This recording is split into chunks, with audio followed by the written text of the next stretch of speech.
So autistic বাচ্চারা প্রিডিক্টেবিলিটি অনেক বেশি পছন্দ করে। সো প্রিডিক্টেবিলিটি মানে কি, ওরা ওদের লাইফে যা হতে যাচ্ছে সেটা যদি ওদেরকে জানানো হয় তাহলে ওদের বিহেভিয়ার অনেক বেশি ভালো থাকে, ওরা নিজেকে শান্ত রাখতে পারে, কারণ ওরা জানে যে কি হচ্ছে।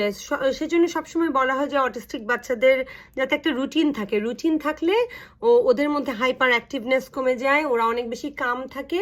So autism plus routine it's very very important. So প্রত্যেকটা অটিস্টিক বাচ্চার একটা রুটিন থাকা উচিত। আপনি দেখবেন যখন আপনি রুটিন বানাবেন আপনার বাচ্চার বিহেভিয়ারে আমূল চেঞ্জ আসছে।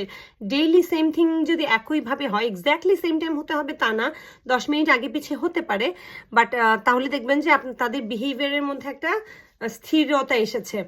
সো প্রিডিক্টেবলের পার্ট অফ হলো যে অটিস্টিক বাচ্চাকে সবসময় জানানো উচিত যে তাদের ভবিষ্যতে কি হচ্ছে বা আপনি তার সাথে কি করতে যাচ্ছেন। এই জিনিসটাকে জানানোর জন্য social story kind of things use করা হয়, যেগুলো বাচ্চাকে হেল্প করে যে ইন ফিউচার কি হচ্ছে। আমি এখানে একটা ছোট্ট ছবি শেয়ার করব। সো এটা হলো যে ছবিগুলো দেখেন, এটা হলো যে আমার মেয়েকে নিয়ে সিনেমায় যাবে স্কুল থেকে। সো ওরা এই জিনিসটা পাঠিয়েছে যাতে আমি বাচ্চাকে ডিসক্রাইব করি যে ওর লাইফে কি হতে যাচ্ছে। সো দেখেন, ফার্স্ট একটা সিনেমা হলের ছবি দেওয়া আছে, এখন লেখা আছে যে we are going to cinema. So এটা বাসায় পাঠানো হয়েছে যাতে আমি ওর সাথে আলোচনা করি যে নেক্সট ডে 2-3 ডেজের মধ্যে ওরা সিনেমাতে যাবে, এখন ওখানে গেলে ওরা কি এক্সপেক্ট করতে পারে।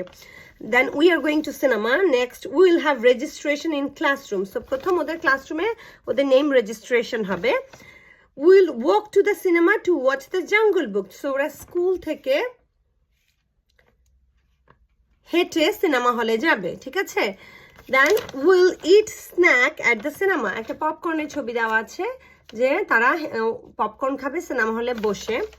After the jungle book will walk back to school. তারপর জঙ্গল বুক মুভিটা দেখার পরে তারা স্কুলে ফেরত আসবে। Will it lunch at school and follow our time table. তারপর তারা স্কুলে রেগুলার লাঞ্চ টাইমে লাঞ্চ খাবে, এমনকি তাদের টাইম টেবল ফলো করবে, স্কুলের যে রুটিন আছে সেটা ফলো করবে। সো সিনেমা হলে যাওয়ার ঠিক 2-3 দিন আগ থেকে যখন আমি বাচ্চাকে কন্টিনিউয়াসলি এই গল্পটা পড়ে শোনাবো, হচ্ছে সোশ্যাল স্টোরি কাইন্ড অফ, তখন কি হবে, আমার বাচ্চার অলরেডি মাথায় থাকবে যে সে একটা সিনেমা দেখতে যাবে, সে স্কুল থেকে হেঁটে যাবে, সিনেমার নাম জঙ্গল বুক। অনেক সময় আমি কি করি, যে সিনেমাটা আসবে ওই ইউটিউবে সেই ক্যারেক্টারগুলো চালিয়ে দেখায় যে you are expecting this characters, আমি ক্যারেক্টারগুলোর নামও ওকে শোনাই যে এটা এটা এটা আছে। সো যখন সে দেখতে বসে সে অনেক বেশি কানেক্টেড ফিল করে। So that's how you can prepare your child for future. যে কোনো ইভেন্ট আসতে যাচ্ছে, আপনি কোনো বিয়েতে যাচ্ছেন, কোনো নতুন জায়গায় বেড়াতে যাচ্ছেন, কোনো কিছু নতুন যদি তার জীবনে ঘটে, আপনি এইভাবে বাচ্চাকে প্রিপেয়ার করতে পারেন। আপনি দেখবেন যে আপনার অনেক চেঞ্জ, আপনার বাচ্চা এটা অ্যাকসেপ্ট করতে কোনো কষ্ট হচ্ছে না, আপনার লাইফ এটাকে অনেক বেশি ইজি করে দিবে আপনি যদি এইভাবে ট্রাই করেন।